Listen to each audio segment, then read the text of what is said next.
So let's do another airbrush video. I'm starting with the 24D cat eye from Halmau, and I will put that in the description, okay? So I like to lay down one little layer first and then still activate it and then cure that. Super simple, easy process to do. It just works great. Now the second layer, I'm laying down the product and then I'm curing it, but I want to push that magnet area, like the area that shows, to the end, and you'll see why in the end. Like how I did that there. All right, so I do that for each one, then pop it in a lamp and cure it. No big deal. This whole process doing this nail art took me about 20 minutes, really, because I was trying to show all the steps for the video. But typically if I was doing this in the salon, I would charge about $1 a minute, so it'd be $20 to $25 on top of the service.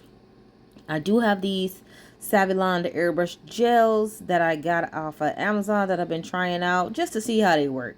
I'm not going to switch to using airbrush gel only because I like the acrylic airbrush paints. But for y'all, I like to show y'all the other options that's available just in case the acrylic airbrush paints are out of your budget. Now I'm using this new on the cuticle area only, and then I popped it up with a little bit of a pink that they had. And you gonna see, listen, when you see the end photo, you're gonna be like, what?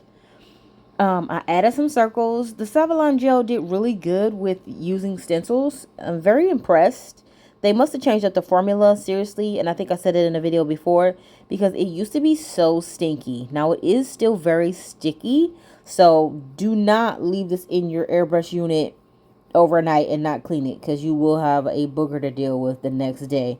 I grabbed an orange and I layered in some stars because why not? I had to hold myself back not to add glitter.